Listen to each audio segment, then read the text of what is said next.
ورحمۃ اللہ وبرکاتہ۔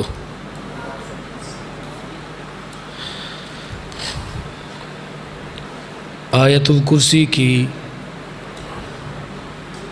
تفسیر اور توضیح پر گفتگو جاری ہے۔ گزشتہ نشست میں ہم اللہ کی الوہیت پر 6 دلائل پیش کر چکے ہیں۔ 7ویں دلیل یہ ہے، بلکہ یہ 7ویں دلیل 6ٹھی دلیل کے ساتھ ملحق ہے، ملی ہوئی ہے۔ یعلم ما بین ایدیہم وما خلفہم ولا یحیطون بشیء من علمہ الا بما شاء۔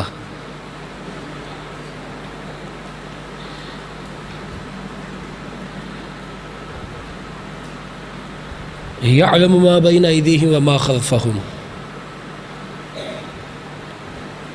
صرف اللہ رب العزت ہی غیب اور حاضر کو جاننے والا ہے۔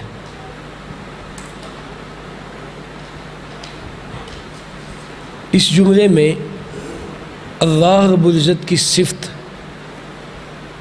یعنی العلم کا اثبات تھا۔ العلم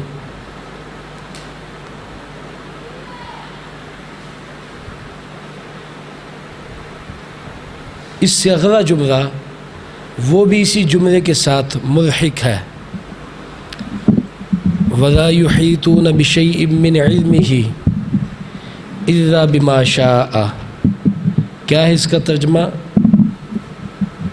وَلَا يُحِيطُونَ بِشَيْءٍ مِّنْ عِلْمِهِ، اور وہ اس کے علم میں سے کسی چیز کا احاطہ نہیں کرتے۔ یحیطون اس میں دونوں معنی ہیں، احاطہ نہیں کرتے ہیں یا کریں گے۔ الا بما شاء، مگر جتنا وہ چاہے۔ احاطہ سے کیا مراد ہے؟ الاحاطۃ تقتضی الحفوف بالشیء من جمیع جہاتہ۔ احاطہ کرنے سے مراد یہ ہے کہ کسی چیز کو تمام جہات سے گھیرنا، کسی چیز کا علم تمام جہات سے۔ یہ مخلوق پر مشکل ہے، دشوار ہے۔ اسے میں ایک مثال کے ساتھ سمجھاتا ہوں۔ مثال یہ ہے کہ ایک چونٹی ہے، ایک چونٹی۔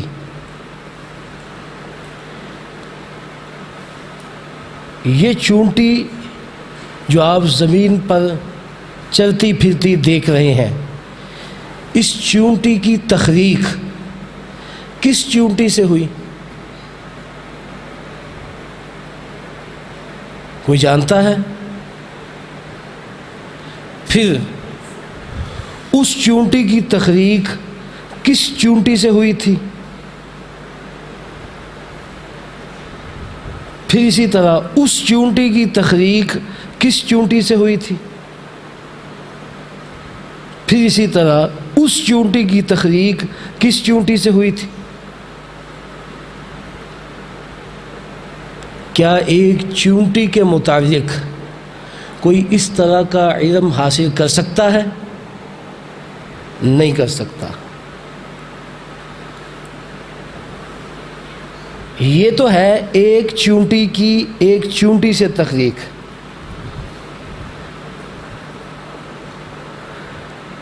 اب اس چونٹی سے جو آپ دیکھ رہے ہیں آگے کس چونٹی کی تخلیق ہوگی؟ پھر اس سے آگے کس چونٹی کی تخلیق ہوگی؟ اور یہ سلسلہ کہاں تک چلے گا؟ آیا کہ اس طرح کا احاطہ کسی کے لیے ممکن ہے؟ نہیں۔ پھر اسی طرح ہر چیز کے بارے میں، ہر چیز کے بارے میں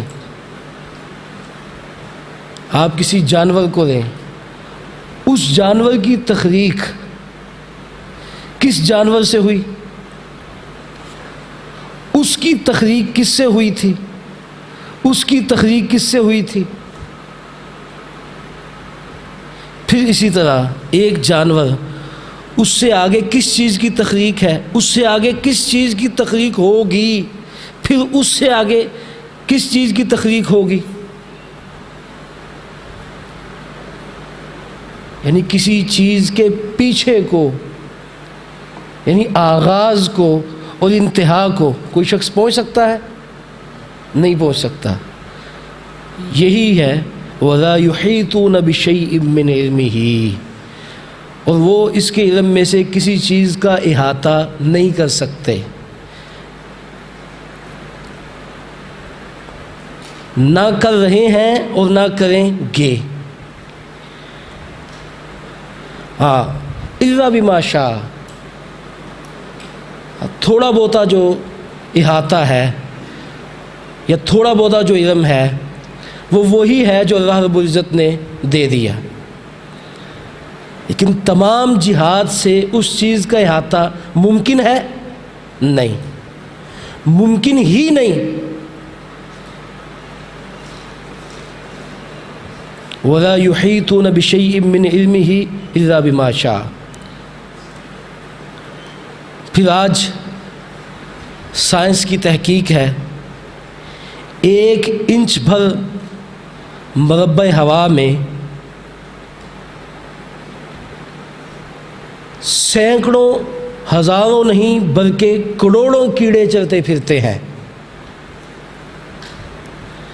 پانی میں کیڑے ہیں، اسی طرح ہوا میں یہ چھوٹے چھوٹے کیڑے مکوڑے، ان سب کا احاطہ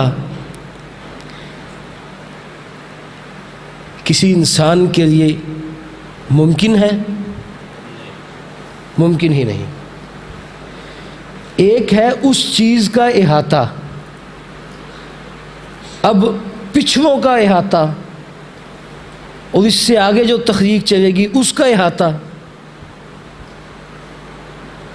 اللہ رب العزت نے یہی بات تو بیان فرمائی ہے کہ وَلَا يُحِيطُونَ بِشَيْءٍ مِّنْ عِلْمِهِ، وہ اس کے علم میں سے کسی چیز کا احاطہ نہیں کر سکتے یا کریں گے مگر جتنا وہ چاہے۔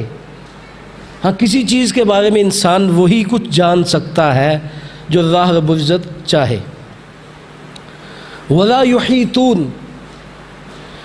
يُحِيطُونَ بِشَيْءٍ، بِشَيْءٍ یہ ناکرہ ہے، بِشَيْءٍ یہ ناکرہ ہے، اور ناکرہ جب نفی کے بعد آئے تو اس میں عموم کا جو ہے وہ معنی پیدا ہو جاتا ہے۔ معنی یہ ہے کہ وَلَا يُحِيطُونَ، وہ احاطہ کر ہی نہیں سکتے، نہ چھوٹی چیز کا احاطہ کر سکتے ہیں، نہ بڑی چیز کا احاطہ کر سکتے ہیں، نہ زمین میں موجود کسی چیز کا احاطہ کر سکتے ہیں، اور نہ ہی آسمان میں موجود کسی چیز کا احاطہ کر سکتے ہیں، نہ پانی میں موجود کسی چیز کا احاطہ کر سکتے ہیں، نہ ہوا میں موجود کسی چیز کا احاطہ کر سکتے ہیں، نہ زمین کے اوپر موجود کسی چیز کا احاطہ کر سکتے ہیں، اور نہ زمین کے اندر موجود کسی چیز کا احاطہ کر سکتے ہیں، نہ حیوانات کا احاطہ کر سکتے ہیں، نہ نباتات کا، نہ جمادات کا، نہ حشرات کا۔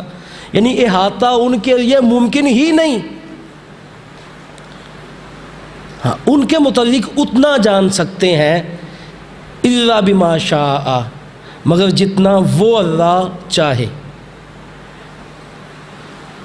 زمین میں موجود ہر چیز کا گزشتہ اور آئندہ جاننا، زمین میں موجود ہر چیز کا گزشتہ یعنی گزرا ہوا اور آئندہ جاننا، یہی علم غائب ہے اور یہ خاصہ خداوندی ہے۔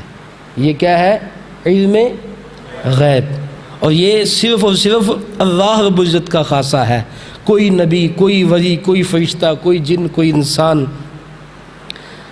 کسی چیز کا احاطہ ماضی اور مستقبل جان ہی نہیں سکتا۔ اگر کوئی تھوڑا بہت جانتا ہے وہ علم ہوگا جو اللہ چاہے، بما شاء۔ اسی لیے فقہائے احناف نے بڑی وضاحت کے ساتھ لکھا ہے۔ ملا علی قاری وہ لکھتے ہیں کہ ذکر الحنفیۃ تصریحا بالتکفیر باعتقاد ان النبی صلی اللہ علیہ وسلم یعلم الغیب، کہ احناف نے اس بات کی تصریح کی ہے، وضاحت کی ہے، مطلب یہ ہے کہ کھل کے یہ بات کہہ دی ہے۔ کیا بات کہہ دی ہے؟ کہ وہ شخص کافر ہے، وہ شخص کافر ہے۔ کون سا شخص؟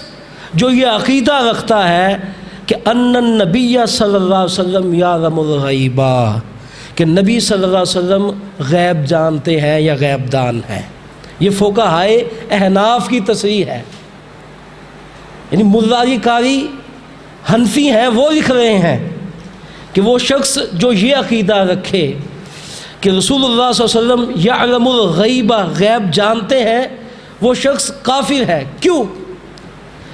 وہ فرماتے ہیں اس لیے کہ اس کی یہ بات جو وہ کہہ رہا ہے کہ رسول اللہ صلی اللہ علیہ وسلم غیب دان ہے، اس کی یہ بات قرآن کی اس آیت کے خلاف ہے، قرآن کی اس آیت سے ٹکرا رہی ہے۔ وہ آیت کون سی ہے؟ قُل لَا يَعْلَمُ مَنْ فِي السَّمَاوَاتِ وَالْأَرْضِ الْغَیْبَ إِلَّا اللَّهُ، آپ فرما دو نہیں جانتا۔ اللہ تعالیٰ اپنے محبوب سے کہوا رہے ہیں کہ کہہ دو کوئی نہیں جانتا، جو آسمانوں میں ہے وہ بھی نہیں جانتا، جو زمین میں ہے وہ بھی نہیں جانتا۔ کیا نہیں جانتا؟ الغیب، غیب۔ اللہ فرما رہے ہیں کہ محبوب کہہ دو غیب کوئی نہیں جانتا۔ آسمانوں میں ہے فرشتہ ہے، کوئی نہیں جانتا۔ زمین میں اگر کوئی ہے، اب زمین میں کیا ہے؟ انبیاء ہیں، رسل، انسان، پھر اسی طرح حیوان، پھر اسی طرح جسے کہیں کہ انسانوں میں سے انبیاء بھی ہیں، اولیاء بھی ہیں، رسول بھی ہیں، اتقیاء بھی ہیں، نیک لوگ بھی ہیں، علماء بھی ہیں۔ کوئی بھی نہیں جانتا، کوئی بھی نہیں جانتا۔ قُل لَا يَعْلَمُ مَنْ فِي السَّمَاوَاتِ وَالْأَرْضِ الْغَیْبَ، کیا نہیں جانتا؟ غیب، اِلَّا اللَّهُ، مگر صرف اور صرف اللہ، یعنی اللہ کے علاوہ کوئی بھی غیب دان نہیں۔ قرآن کی اس آیت کے خلاف ان کا موقف ہے، اس لیے ملا علی قاری کہہ رہے ہیں کہ فقہائے احناف نے ایسے شخص کو کھل کے واضح عیاں الفاظ میں کافر کہہ دیا ہے، اس کی تکفیر کی ہے۔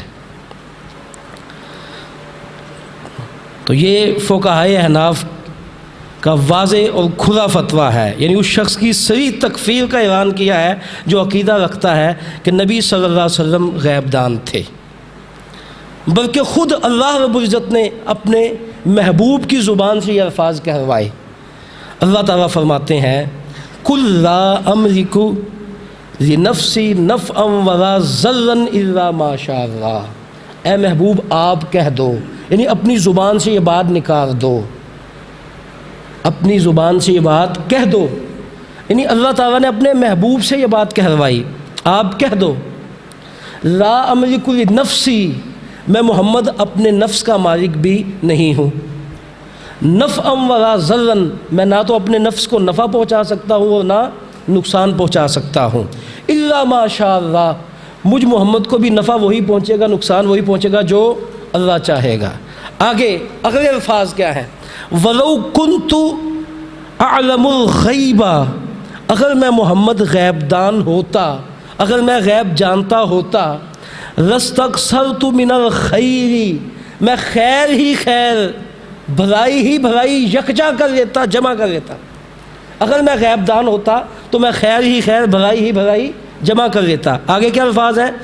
وما مسنی السوء، مجھے کوئی تکلیف نہ پہنچتی، میں بھلائی ہی بھلائی جمع کر لیتا، مجھے کوئی تکلیف نہ پہنچتی۔ اب الفاظ کیا ہیں کہ اگر میں، ولو کنتو، اگر میں غیب دان ہوتا تو میں بھلائی ہی بھلائی جمع کر لیتا، مجھے تکلیف نہ پہنچتی۔ اگر میں، یہ الفاظ میں اس لیے دہرا رہا ہوں، یہ قابل غور الفاظ ہے، ولو کنتو، اگر میں۔ ایک عربی شاعر کہتا ہے کہ ولو کنت من المزنی، ولو کنتو، وہاں بھی الفاظ کیا تھے؟ ولو کنتو. وہ کیا کہتا ہے؟ ولو کنتو من المزنی لم تستبیح ابلی. اگر میں کبیرہ مزن سے ہوتا، یہ مزن ایک کبیرہ ہے، اگر میں کبیرہ مزن سے ہوتا تو میرے اونٹ نہ چھینے جاتے. ایک شخص جا رہا تھا، اس پر کچھ لوگ حملہ آور ہوئے اور اس کے اونٹ چھین کے لے گئے. وہ کیا کہتا ہے کہ اگر میں کبیرہ مزن سے ہوتا، اگر میں کبیرہ مزن سے ہوتا تو میرے اونٹ نہ چھینے جاتے.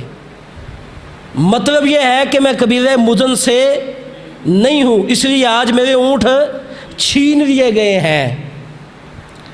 کیوں اس نے یہ الفاظ کیوں کہے؟ اس لیے کہ کبیرہ مزن، وہ کہتا ہے بڑا ہی غیرت مند کبیرہ تھا، وہ اپنے بندوں پر ظلم نہیں ہونے دیتا. بعض کبیرے ہوتے ہیں بڑے مضبوط طاقتور ہوتے ہیں، وہ اپنے کسی بندے پر ظلم نہیں ہونے دیتے. اگر کوئی ظلم کرے وہ سب اکٹھے ہو جاتے ہیں. بعض کبیرے کنبے ایسے ہوتے ہیں.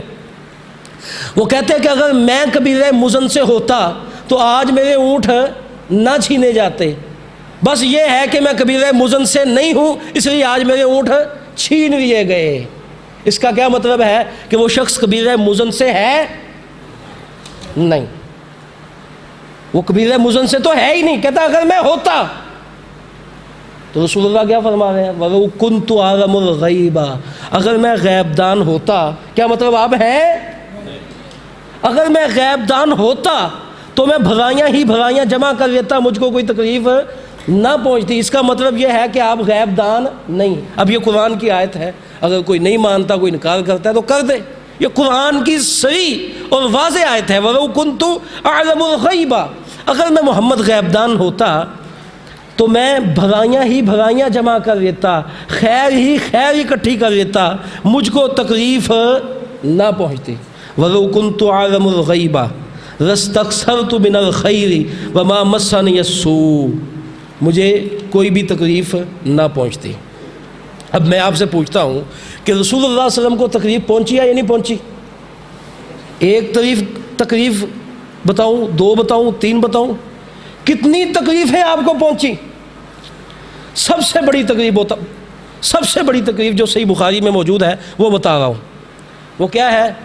رسول اللہ صلی اللہ علیہ وسلم عند الوفات، جب آپ اس دنیا سے رخصت ہو رہے تھے تو کیا کہہ رہے تھے؟ آپ فرما رہے تھے یا عائشہ تو، اے عائشہ، ما ازال اجد علام الطعام الذی اکلت بخیبر، کہ وہ کھانا جو میں نے خیبر میں کھایا تھا وہ مجھے ساری زندگی تکلیف پہنچاتا رہا ہے. وہ کیا تھا؟ رسول اللہ صلی اللہ علیہ وسلم کی دعوت کی تھی. کس نے؟ ایک یہودی عورت نے. اور اس نے کیا کیا تھا؟ کھانے میں زہر ملا دی. اس نے دعوت کی، کھانے میں زہر ملا دی. تو رسول اللہ صلی اللہ علیہ وسلم نے فرمایا کہ عائشہ، اگر میں وہ لقمہ نہ کھاتا، وہ لقمہ جو میں نے خیبر میں کھایا تھا، ازار اجد علام الطعام، وہ مجھے ہمیشہ تکلیف پہنچاتا رہا ہے. تو آپ کیا فرما رہے ہیں کہ اگر میں غیب دان ہوتا تو میں بھلائیاں ہی بھلائیاں یکجا کر لیتا، مجھ کو تکلیف نہ پہنچتی. تکلیف تو پہنچ گئی ہے، پہنچ گئی تکلیف. صحیح بخاری کی حدیث ہے. آپ نے فرمایا کہ وہ کھانا مجھے ہمیشہ تکلیف پہنچاتا رہا ہے. اب بڑی تکلیف مجھے کیا پہنچنے والی ہے؟ وجدت انقطاع ابحری من ذالک السم، اب میں یہ محسوس کرتا ہوں کہ وہ لقمہ مجھے ایسی تکلیف پہنچا رہا ہے، ایسی تکلیف پہنچا رہا ہے، ایسی تکلیف پہنچا رہا ہے، مجھے محسوس ہوتا ہے کہ وہ لقمہ میری شاہ رگ کاٹ دے گا، میری شاہ رگ کاٹ دے گا. کیا مطلب؟ کہ اس لقمے کی وجہ سے مجھے لگتا ہے مجھ محمد کی موت ہو جائے گی، میری وفات ہو جائے گی. اب کیا ترجمہ کریں؟ وَلَوْ كُنْتُ عَالَمُ الْغَيْبَ، کیا ترجمہ اس کا کریں کہ آپ غیب دان تھے؟ اگر میں غیب دان ہوتا میں بھلائی ہی بھلائی جمع کر لیتا، مجھے کوئی تکلیف نہ پہنچتی. تکلیف پہنچی. کیسی تکلیف پہنچی؟ کہ اس تکلیف سے آپ کی موت واقع ہو گئی۔ اب ایک شخص کو پتا ہو کہ اس چیز کو کھانے سے میری جو ہے وہ موت واقع ہو جائے گی، وہ جان بوجھ کے اسے کھائے، اسے کیا کہا جاتا ہے؟ اسے کیا کہا جاتا ہے؟ خودکشی۔ خودکشی۔ اب کیا کریں یہاں؟ رسول اللہ صلی اللہ علیہ وسلم کو غیب دان مانے اور آپ پر یہ الزام نعوذ باللہ ثم نعوذ باللہ یہ عائد کر دیں؟ اس سے رسول اللہ صلی اللہ علیہ وسلم کی شان کم ہوتی ہے یا بڑھتی ہے؟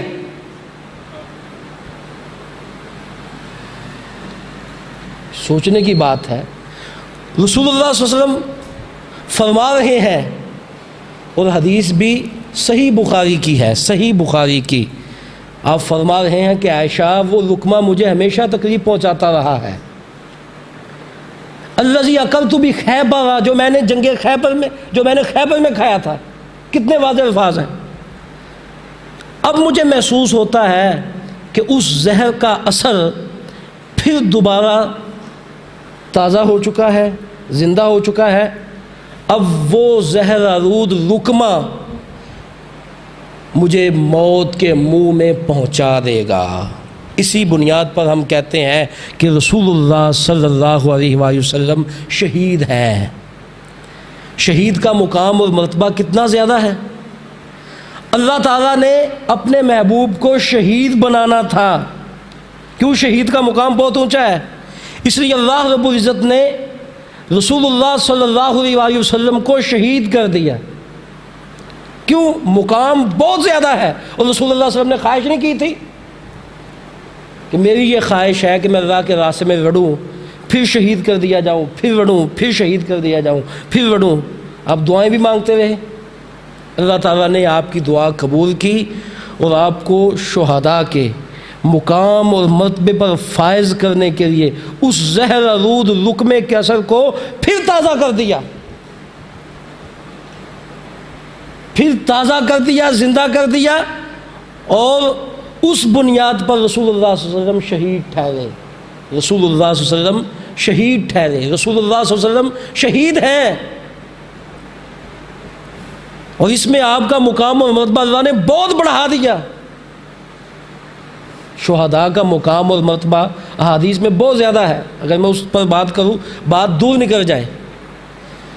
تو خیر، رسول اللہ صلی اللہ علیہ وسلم کیا فرما رہے ہیں کہ اگر میں غیب دان ہوتا تو مجھے کوئی تکلیف نہ پہنچتی، میں بھلائیاں جمع کر لیتا اور مجھے کوئی تکلیف نہ پہنچتی۔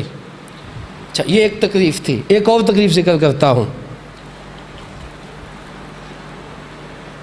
رسول اللہ صلی اللہ علیہ وسلم نے 70 قراء کرام بھیجے، معروف واقعہ ہے۔ کتنے قراء کرام بھیجے؟ 70 قراء کرام رسول اللہ صلی اللہ علیہ وسلم نے بھیجے۔ تو ان قراء کرام کو جب یہ بئر معونہ پر پہنچے، غدروا بہم، ان کے ساتھ دھوکہ ہو گیا۔ بھیجے کس نے؟ رسول اللہ صلی اللہ علیہ وسلم نے۔ کتنے قراء کرام؟ 70۔ بہت قیمتی اثاثہ، بہت قیمتی اثاثہ، 70 قراء کرام رسول اللہ صلی اللہ علیہ وسلم نے بھیجے۔ لیکن جب وہ قراء کرام بئر معونہ پر پہنچے، ان کے ساتھ دھوکہ ہو گیا۔ غدروا بہم، وہ جو لے جانے والے تھے انہوں نے دھوکہ کیا۔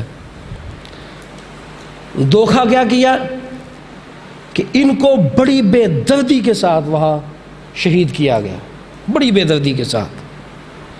اچھا، رسول اللہ صلی اللہ علیہ وسلم بڑے ہی پریشان، جب آپ کو بعد میں اطلاع پہنچی آپ بڑے ہی پریشان۔ اللہ تعالیٰ نے قرآن میں کچھ آیات نازل فرما دیں، کچھ آیات نازل فرما دیں، اور وہ آیات قرآن میں شامل رہیں۔ قرآن میں کچھ آیات ایسی تھی جو پہلے اللہ رب العزت نے نازل کی، بعد میں اللہ تعالیٰ نے انہیں منسوخ کر دیا، ان کی تلاوت بھی منسوخ کر دی اور حکم بھی منسوخ کر دیا۔ کچھ آیات شامل تھیں، بعد میں منسوخ کر دی گئیں۔ یہ ناسخ منسوخ یہ بھی شریعت کی ایک اصطلاح ہے۔ تو صحابی فرماتے ہیں اب صحابی رسول کے الفاظ سے ہی بخاری سے پڑھ رہا ہوں، فرماتے ہیں فما رأیت رسول اللہ صلی اللہ علیہ وسلم حازینا حزنا قط اشد منہ، رسول اللہ صلی اللہ علیہ وسلم کو میں نے بڑے بڑے مواقعوں پر غمگین دیکھا ہے، لیکن یہ 70 قراء کرام کے ساتھ جو دھوکہ ہوا، وہ لوگ آئے آگے کہا کہ ہم دین سیکھنا چاہتے ہیں، ہم دین کے بڑے حریص ہیں، ہم قرآن سیکھنا چاہتے ہیں، ہم بڑے ہی حریص ہیں اس بات کے، آپ ان کو ہمارے ساتھ بھیجیں۔ رسول اللہ نے منتخب کر کے 70 قراء کرام بھیج دیے، یعنی وہ اس طرح وہ 70 قراء کرام کو لے گئے اور بیر مونا پر جا کر انہوں نے دھوکہ کیا اور ایک ایک کو شہید کر دیا۔ امت کا جب قیمتی اثاثہ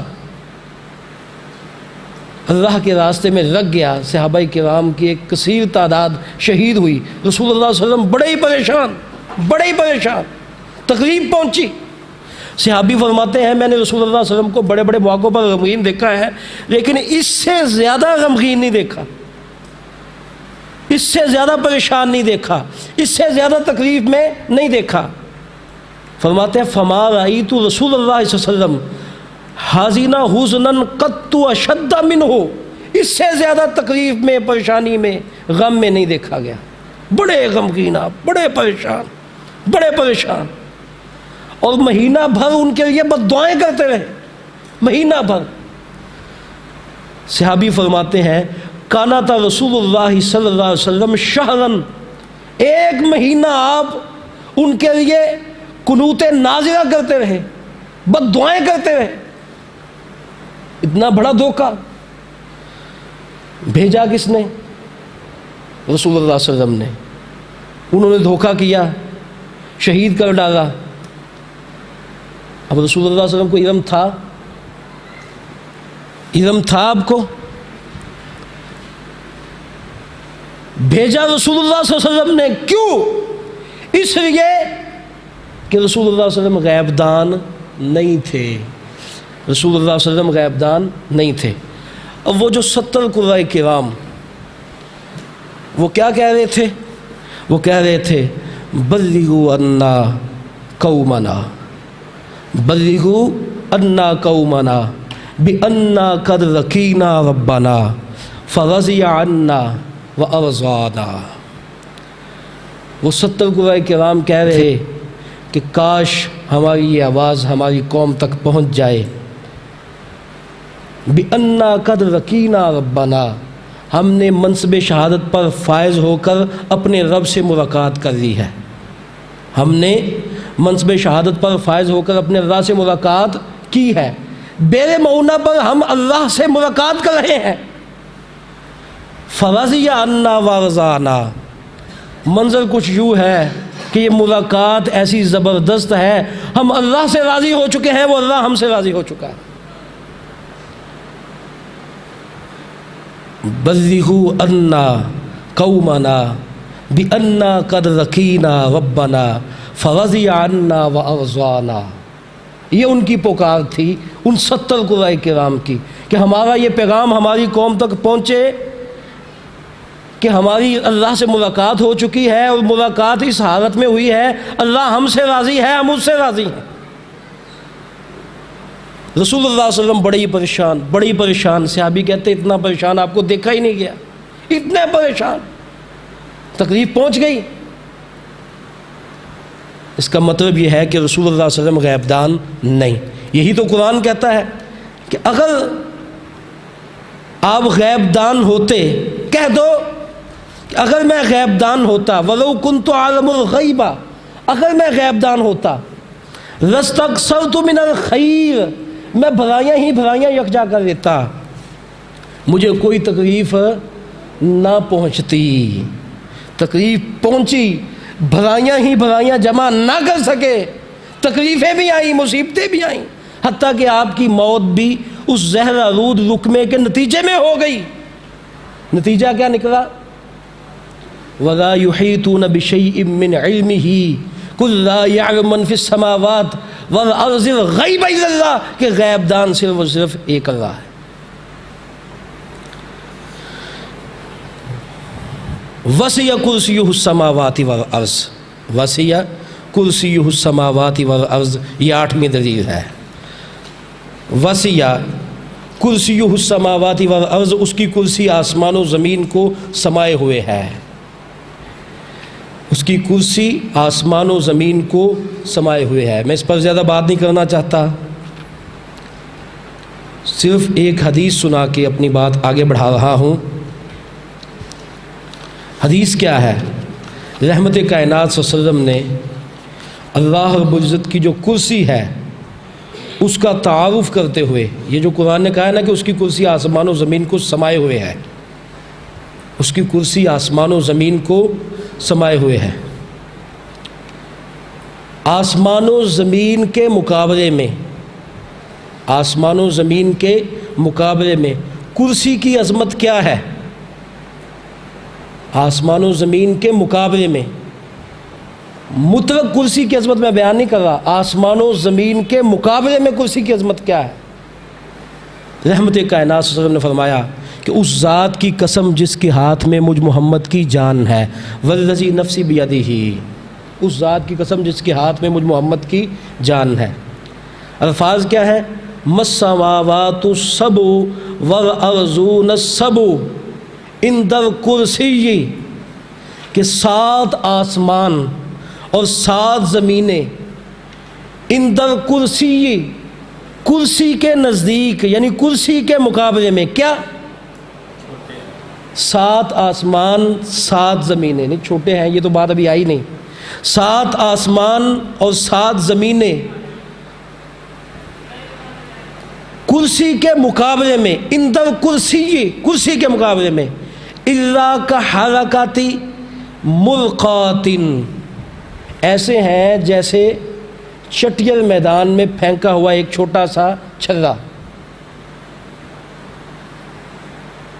یہ چھلہ نہیں ہوتا چھوٹا، اس طرح سمجھ لیں کہ 7 آسمان اور 7 زمینیں، ان کی حیثیت اللہ کی کرسی کے سامنے اس طرح ہے جس طرح چٹیل میدان میں پھینکا ہوا ایک چھلہ، ایک چٹیل میدان، اس میں ایک چھوٹا سا چھلہ کہیں پڑا ہو، کیا پتہ ہے کسی کو اس کی کیا حیثیت ہوگی؟ مطلب یہ ہے کہ 7 آسمانوں کی اور 7 زمینوں کی اللہ کی کرسی کے نزدیک حیثیت بہت ہی حقیر ہے، چھوٹی ہے، کمتر ہے۔ الا کحرکۃ ملقات بارض فرات، بارض فرات۔ اور پھر آپ نے فرمایا اگلا جملہ، آپ نے فرمایا ان فضل العرش علی الکرسی، یہ تو ہے کہ 7 آسمانوں کی اور 7 زمینوں کی کرسی کے مقابلے میں حیثیت، اب اس کرسی کی اللہ کے عرش کے مقابلے میں کیا حیثیت ہے؟ اس کرسی کی اللہ کے عرش کے مقابلے میں کیا حیثیت ہے؟ وَإِنَّ فَضْلَ الْعَرْشِ عَلَى الْكُرْسِيِّ كَفَضْلِ فُرَاتٍ عَلَى تِلْكَ الْحَلَقَاتِ، فرمایا کہ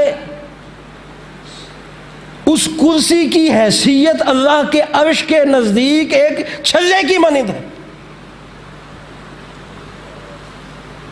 وسع کرسی السماوات والارض۔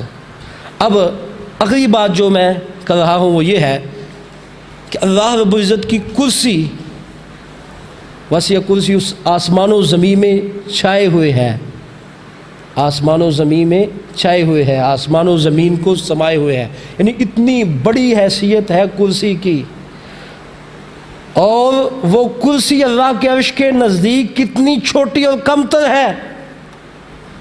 اب یہ تو 7 آسمانوں کی اور 7 زمینوں کی بات تھی، 7 آسمانوں کی اور 7 زمینوں کی بات تھی۔ کیا خالی آسمان؟ آسمان میں فرشتے نہیں ہیں؟ زمین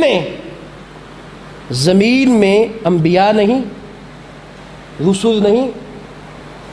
زمین میں انبیاء بھی ہیں، رسول بھی ہیں، اولیاء بھی ہیں، اتقیاء بھی ہیں، صلحاء بھی ہیں، سب ہیں۔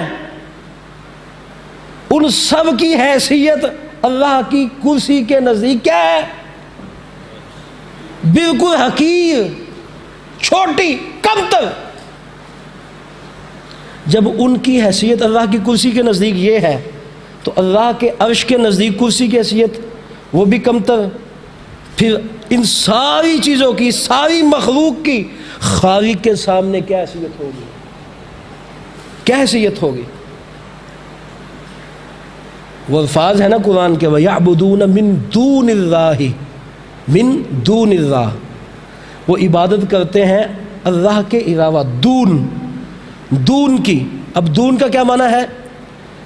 حقیر، کمتر، چھوٹی چیز، یعنی اللہ کے مقابلے میں کسی کی کوئی حیثیت نہیں، اللہ کے مقابلے میں کسی نبی کی کوئی حیثیت نہیں، کسی رسول کی کوئی حیثیت نہیں، کسی صالح کی کوئی حیثیت نہیں، کسی ولی کی کوئی حیثیت نہیں، کسی عالم کی کوئی حیثیت نہیں۔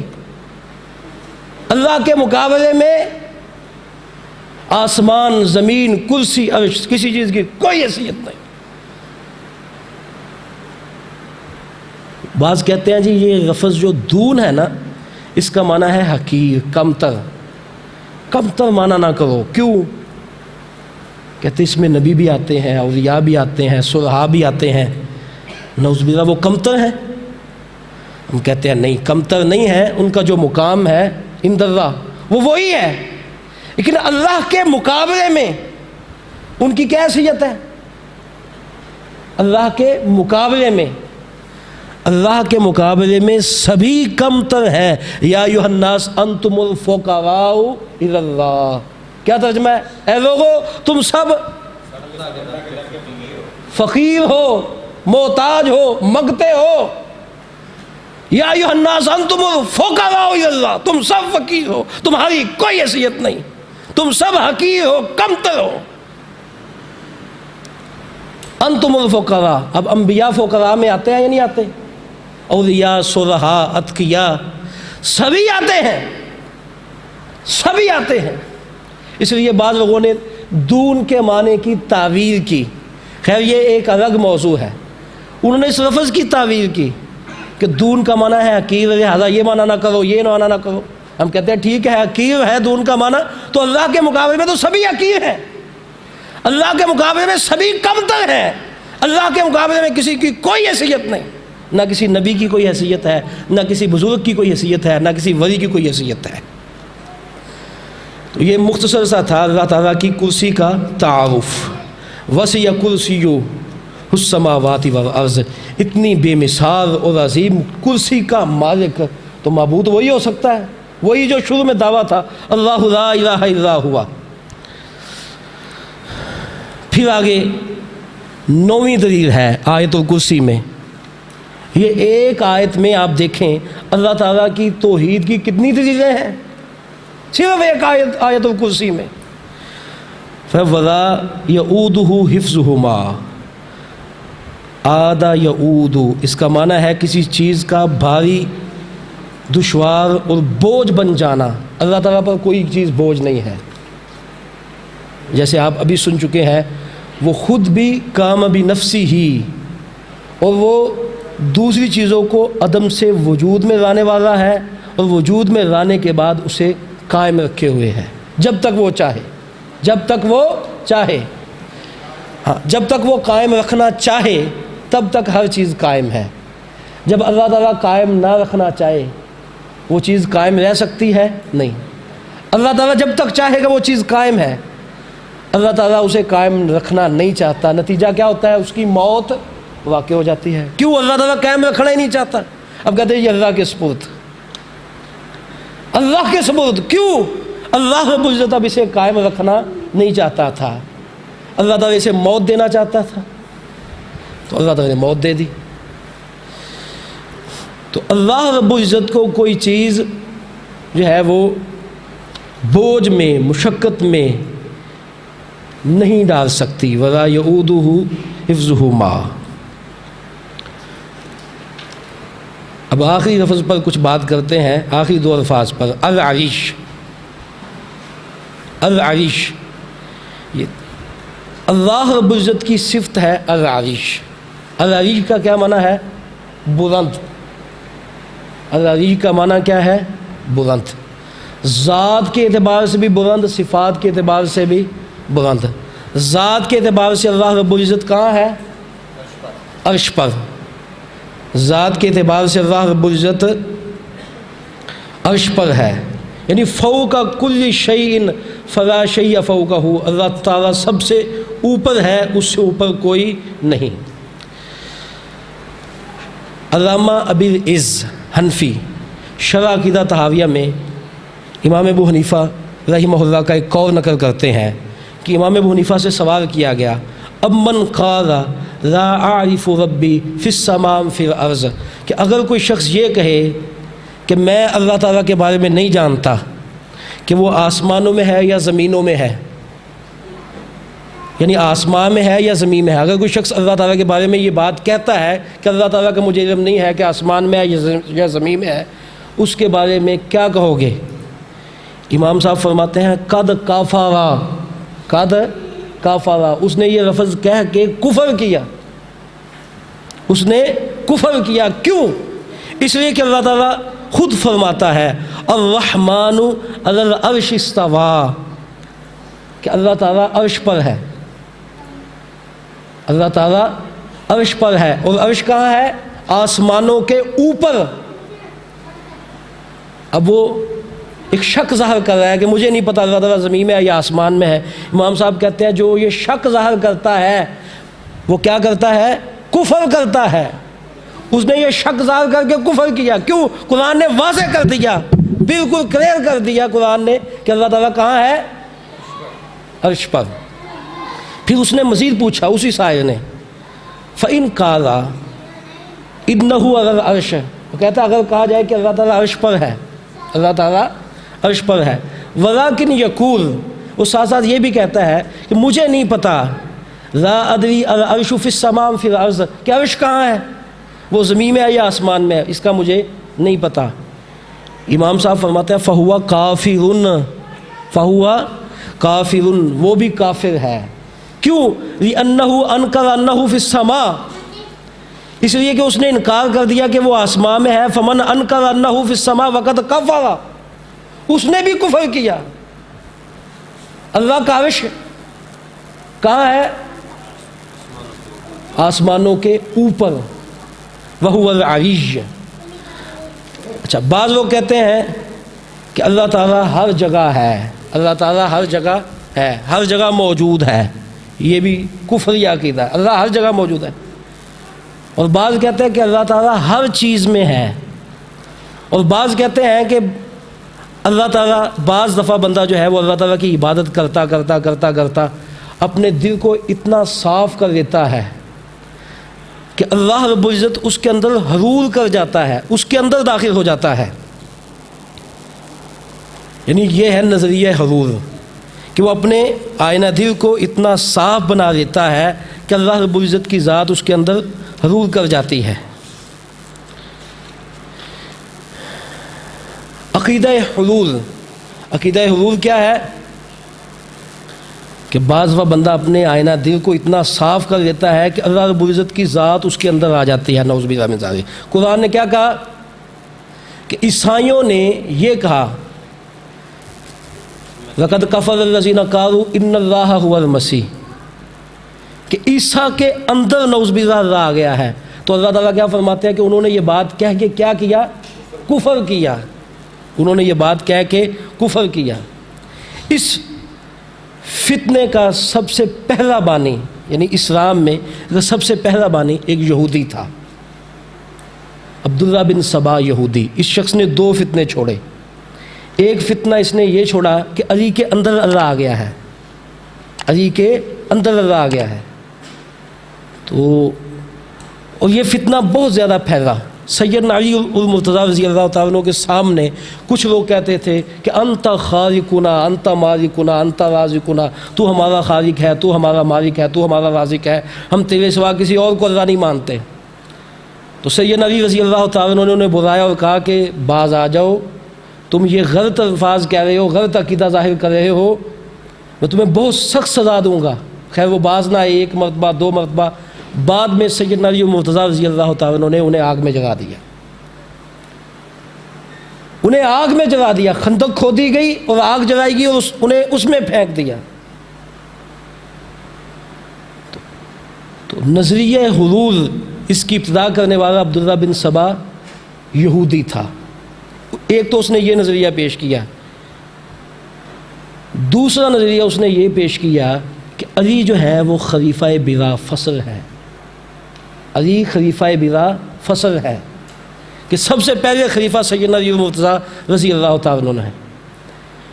یہ دو نظریے اس یہودی نے چھوڑے، اور انہی دو نظریات کا نام ہے شیعیت۔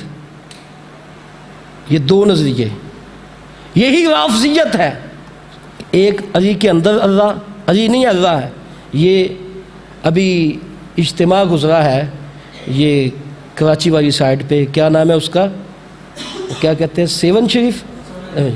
اب وہاں بڑا نمایاں بینر جو ہے وہ آویزہ ہے، اس پر لکھا ہوا ہے علی اللہ، علی اللہ۔ پھر نیچے لکھا ہوا ہے کہ کلندر صاحب کہتے ہیں علی اللہ ازل گفتم، کہ میں شروع سے ہی علی کو اللہ کہتا ہوں، نعوذ باللہ من ذالک۔ پھر مزید نیچے لکھا ہوا ہے کہ علی وہ ذات ہے جسے انگلش میں گاڈ کہتے ہیں، اور جسے کہ عربی میں معبود کہتے ہیں، ہندی میں بھگوان کہتے ہیں، اور عربی میں جو ہے وہ اللہ کہتے ہیں۔ اس طرح کچھ الفاظ لکھے ہیں۔ پھر نیچے ایک شعر لکھا ہے، اے زاہد، اے زاہد نہ کر تو خرد بری کی بات، ہے زاہد نہ کر تو خرد بری کی بات، علی خدا ہے اور خدا ہے علی کی ذات، علی خدا ہے اور خدا ہے علی کی ذات۔ یہ واضح ایک بینر جو ہے وہ راز شہباز کلندر کی قبر پر آویزہ ہے، اس پہ یہ لکھا ہوا ہے کہ علی خدا ہے اور خدا ہے علی کی ذات۔ ایک تو یہ نظریہ اس یہودی نے چھوڑا تھا، عبداللہ بن سبا یہودی نے۔ دوسرا نظریہ کہ علی خلیفہ بلا فصل ہیں، علی خلیفہ بلا فصل ہیں۔ ابو بکر صدیق رضی اللہ تعالی عنہ نے ان کے حق خلافت کو غصب کیا۔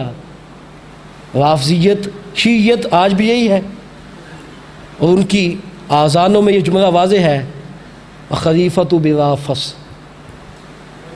اس رافضیت کا بانی عبداللہ بن سبا یہودی ہے۔ اب یہ نظریہ سنی صوفیہ میں داخل ہوا، سنی صوفیہ میں داخل ہوا۔ بنیاد آپ سمجھ گئے ہیں کہ نظریہ کہاں سے چلا۔ روافض کا یہ نظریہ تو تھا ہی، لیکن سنیوں میں یہ نظریہ داخل ہوا، اور اس نظریے کا اعلان اظہار کیا حسین بن منصور حراج نے، حسین بن منصور حراج نے، جس نے واضح طور پر یہ کہہ دیا کہ انا الحق، میں اللہ ہوں، میرے اندر اللہ ہے، میں اللہ ہوں اور میرے اندر اللہ ہے۔ حسین بن منصور الحراج، یہ نام ذہن میں رکھیں۔ 309 ہجری میں حسین بن منصور حراج ایک شخص ہوا جس نے واضح طور پر کہہ دیا کہ میں اللہ ہوں، اللہ تعالیٰ میرے اندر داخل ہو چکا ہے، حلول کر چکا ہے، اور یہ واضح کہتا تھا کہ کفرت بدین اللہ والکفر واجب، میں اپنے آپ کو اللہ کہہ کے اللہ کے دین سے کفر کرتا ہوں، اور یہ کفر لدی وعند المسلمین قبیح، کہتے ہیں یہ کفر کرنا مجھ پر واجب ہے، اور یہ کفر تمام مسلمانوں کے نزدیک برا ہے۔ یعنی واضح کھلا کہتا تھا کہ اللہ تعالیٰ کی ذات میرے اندر موجود ہے، حلول کر گئی ہے، اللہ کی ذات میرے اندر حلول کر گئی ہے۔ اب یہ نظریہ کس کا تھا، کیا نام تھا؟ حسین بن منصور حراج، حسین بن منصور حراج۔ اب یہ نظریہ کہاں کہاں کام کر گیا ذرا دیکھیں۔ یہ میرے ہاتھ میں کتاب ہے احکام شریعت، احکام شریعت، نیچے لکھا ہوا ہے امام اہل سنت اعلیٰ حضرت احمد رضا خان بریلوی، احکام شریعت امام اہل سنت اعلیٰ حضرت احمد رضا خان بریلوی۔ اب یہاں سوال ہے، سوال کیا ہے؟ کیا فرماتے ہیں علماء کرام؟ اب یہاں عنوان کیا لکھا ہے؟ دعوی خدائی، دعوی خدائی۔ کیا فرماتے ہیں علماء کرام اس مسئلہ میں کہ حضرت منصور یہی حسین بن منصور حراج، حضرت منصور تبریز اور سربت نے ایسے الفاظ کہے جن سے خدائی ثابت ہوتی ہے، جن سے خدائی ثابت ہوتی ہے، تو دار پر آئے اور کھار کھینچی گئی۔ مطلب یہ ہے کہ منصور کو اس وقت کے خلیفہ نے، جسے کہیں کہ پھانسی پر چڑھا دیا تھا، تختہ دار پر جو ہے وہ لٹکا دیا تھا۔ اس کے انہی الفاظ کی وجہ سے یہ کہتا تھا کہ میرے اندر نعوذ باللہ اللہ تعالیٰ کی ذات حضور کر چکی ہے۔ کہتا ہے کہ منصور، تبریز، انہوں نے ایسے الفاظ کہے جن سے خدائی ثابت ہوتی ہے، تو دار پر آئے اور کھار کھینچی گئی، لیکن وہ ولی اللہ گنے جاتے ہیں۔ سوال کرنے والا کہہ رہے انہیں کیا سمجھا جاتا ہے؟ ولی اللہ۔ حسین بن منصور حراج کو کیا مانا جاتا ہے؟ ولی اللہ۔ اب سائل کہتا ہے اور فرعون، اردو میں آپ بھی پڑھ سکتے ہیں، اور فرعون، شداد، حامان، نمرود نے دعویٰ کیا، انہوں نے بھی کہا، فرعون نے کیا کہا تھا؟ انا ربکم الاعلی، انا ربکم الاعلی۔ کہتے فرعون نے بھی انا ربکم الاعلی کہا، منصور نے بھی کہا، منصور نے کہا وہ ولی اللہ گنا گیا، ولی اللہ شمار ہوا۔ فرعون نے کہا تو مخلد فی النار ہوئے، یعنی فرعون، شاداد، حامان، نمرود، یہ سب جہنم کا ایندھن بن گئے۔ اس کی کیا وجہ ہے؟ اس کی کیا وجہ ہے؟ یہ سوال کرنے والا سوال کر رہا ہے کیا وجہ ہے؟ حسین بن منصور حراج تو ولی اللہ اور فرعون جہنم کا ایندھن، کیا وجہ؟ سوال تو اس کا ٹھیک تھا۔ اب الجواب جواب دے رہے ہیں کون؟ امام اہل سنت اعلیٰ حضرت احمد رضا خان بریلوی۔ میں صرف اصلاح کے لیے بات کر رہا ہوں کہ نظریہ حضور کہاں سے نکلا اور کہاں کہاں کام کر گیا۔ جواب کیا ہے؟ ان کافروں نے خود کہا اور ملعون ہوئے، ان کافروں نے خود کہا اور ملعون ہوئے، اور انہوں نے خود نہ کہا، اس نے کہا جسے کہنا شایع ہے۔ کہتے کافروں نے خود کہا لہذا جہنم کا ایندھن بنے، انہوں نے خود نہیں کہا بلکہ اس نے کہا جسے کہنا شایع ہے، یعنی ان کے اندر سے اللہ نے کہا، نعوذ باللہ من ذالک، اس نے کہا جسے کہنا شایع ہے۔ آواز بھی انہی سے مسموع ہوئی، آواز جو تھی وہ بھی اللہ سے آئی، کہ خود نہیں کہا۔ اب فرق دیکھو، یہ فرق کر رہے ہیں، اردو میں ہے، کہتے کافروں نے خود کہا، خود کہہ کر وہ جہنم کا ایندھن بنے۔ منصور نے خود نہیں کہا بلکہ منصور کے اندر اللہ تھا، اللہ تعالیٰ نے کہا کہ میں اللہ ہوں، انا الحق، میں اللہ ہوں۔ کہتے یہ فرق ہے۔ اب منصور کہے وہ تو ولی اللہ، فرعون کہے وہ جہنم کا ایندھن۔ یہ سوال ہے، اردو میں ہے، آپ بھی پڑھ سکتے ہیں۔ پھر اسی طرح جسے کہیں کہ یہ کتاب ہے، میں صرف یہ کچھ تعارفی باتیں کر رہا ہوں۔ آیت الکرسی کی تفسیر پر میرے 20 جمعے موجود ہیں، الحمدللہ 20 خطبات موجود ہیں، 20 جمعے میں پڑھا چکا ہوں، اور میرے جمعے کا دورانیہ تقریباً 1 گھنٹہ ہوتا ہے، اور کبھی 1 گھنٹے سے بھی زیادہ ہوتا ہے۔ تو یہ تو ایک تھوڑا سا تعارف آیت الکرسی کا آپ کے سامنے پیش کر دیا گیا ہے۔ اب ظاہر ہے جو 20 گھنٹے کا مضمون یا 30 گھنٹے کا مضمون وہ 2-3 گھنٹوں میں آپ کے سامنے میں کما کو تو نہیں رکھ سکتا۔ اب یہ میرے پاس کتاب ہے کشف المحجوب۔ یہ کتاب کن کی ہے؟ علی حجویری۔ یہ کیا لکھتے ہیں؟ کہتے ہیں حضرت حسین بن منصور حراج رضی اللہ تعالیٰ عنہ، آپ سرمستانِ بادۂ وحدت اور مشتاق جمال گزرے ہیں، نہایت کبیر الحال مشائخ میں سے تھے۔ یہ حسین بن منصور حراج کا تعارف جو ہے وہ پیش کیا جا رہا ہے۔ پھر کہتے ہیں دیکھتے نہیں حضرت شبلی رحمۃ اللہ علیہ حضرت حسین بن منصور کی شان میں کیا فرماتے ہیں؟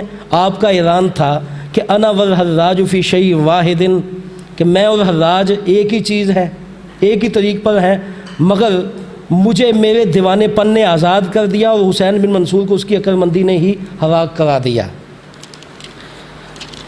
اب یہ حسین بن منصور کے حالات میں یہ جسے کہیں کہ 3-4 صفحے جو ہے وہ یہ حجویری نے لکھے ہیں، اور اس نے ثابت کیا ہے کہ حسین بن منصور حراج یہ نہایت قوی الحال مشائخ تھے، بہت بڑے ولی تھے، یہ ثابت کیا ہے نظریہ حلول۔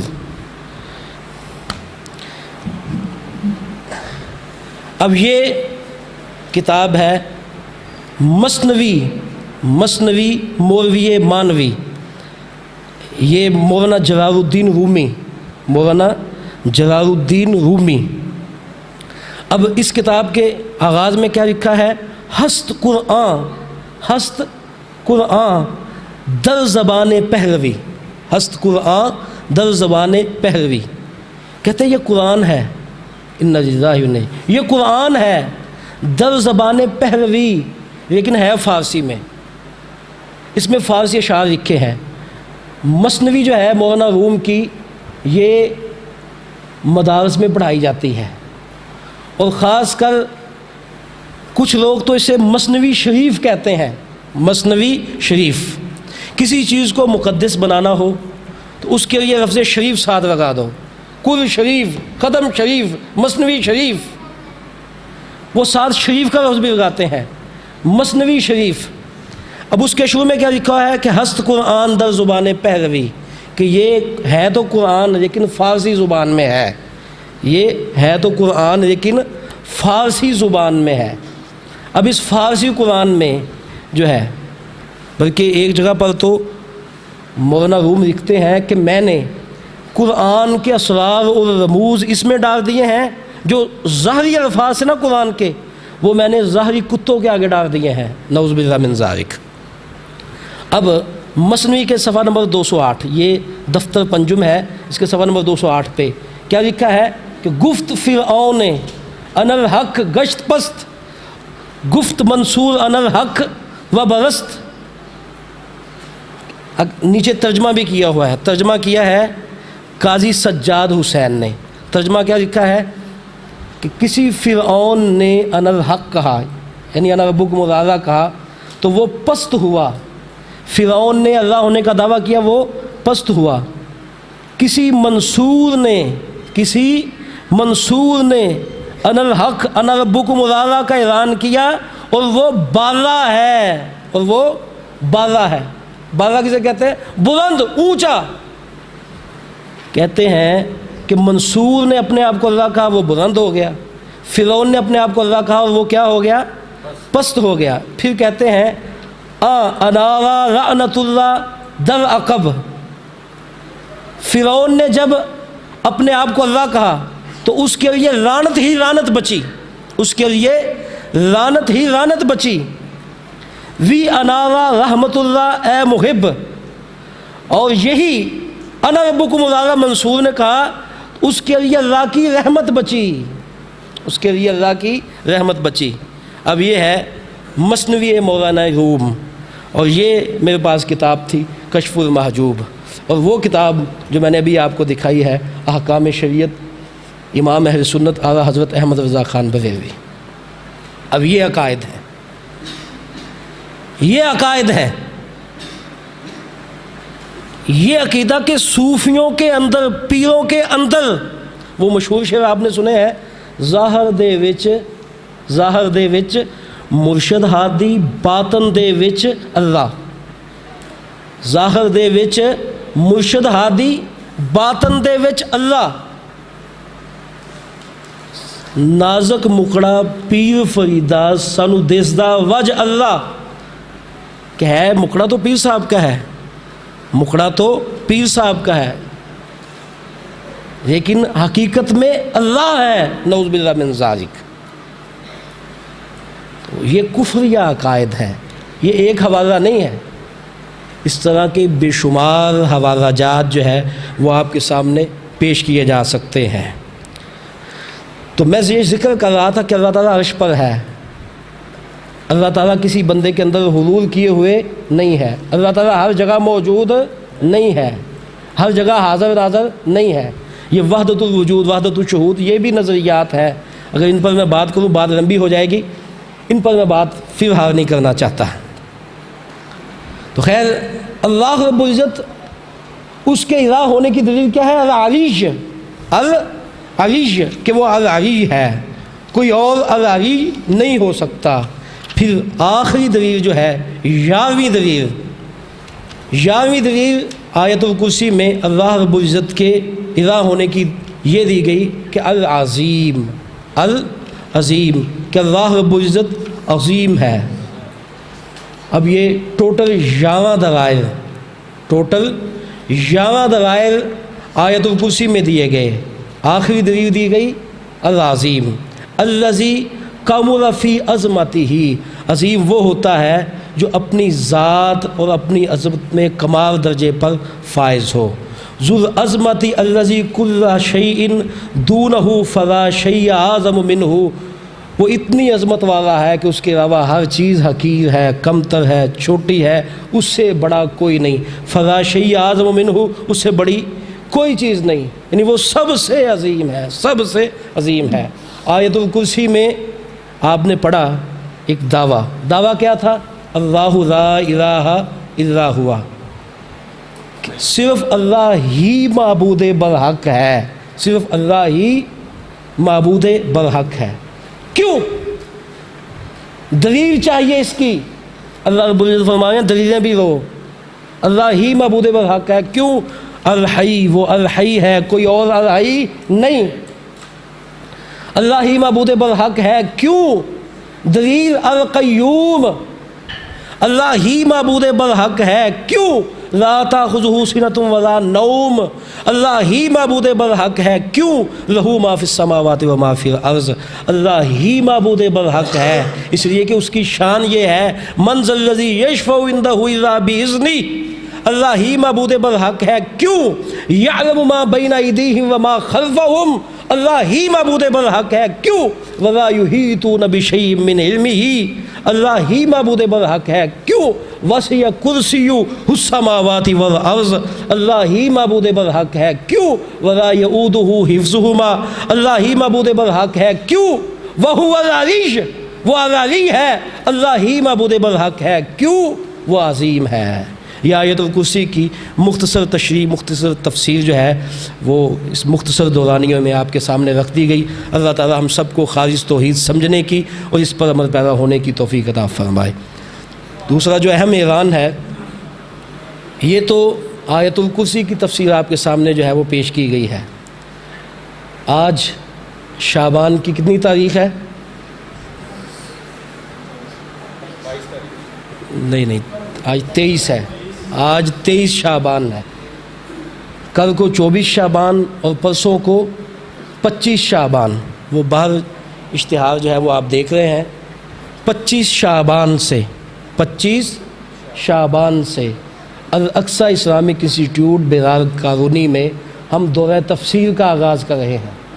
25 شعبان سے لے کے 25 رمضان تک، 25 شعبان سے لے کے 25 رمضان تک، اس میں ہم پورے قرآن کے ترجمے کا اور مختصر خلاصے کا دور کریں گے۔ 25 شعبان سے لے کے 25 رمضان تک یہ دورہ تفسیر منعقد ہو رہا ہے۔ جو ساتھی پہنچ سکتا ہے وہ قرآن مجید فرقان حمید کے اس پورے دور میں ضرور شریک ہو۔ آپ نے کچھ نہ کچھ سنا، آپ کو کچھ نہ کچھ فائدہ ہوا ہوگا، تو انشاءاللہ الرحمن آپ وہاں اگر شریک ہوں گے، یعنی روزانہ دورانیہ ہوگا ظہر سے لے کے مغرب تک۔ یہ جس طرح آج 2 نشستیں ہوئیں، اسی انداز کی 2 نشستیں ہوا کریں گی۔ مغرب سے پہلے ہی ہم فارغ کر دیا کریں گے۔ جو دوست شامل ہوں گے ان کے لیے انشاءاللہ الرحمن جو ہے وہ افطاری کا اہتمام جو ہے وہ بھی ہم کریں گے۔ تو ظہر سے لے کے عصر تک کلاس ہوگی، عصر سے پہلے کچھ تھوڑا سا وقفہ ہوگا، پھر اسی طرح عصر کی نماز کے بعد جو ترجمہ پڑھا ہوگا وہ ایک پارہ کم از کم پڑھا جائے گا، اس کا جو ہے وہ خلاصہ وہ میں پیش کروں گا۔ پھر اسی طرح جسے کہیں کہ مغرب کی نماز سے کچھ دیر پہلے ہم اس کا اختتام کر دیں گے۔ تو سبھی دوست کوشش کریں اس دورہ تفسیر میں شریک ہونے کی۔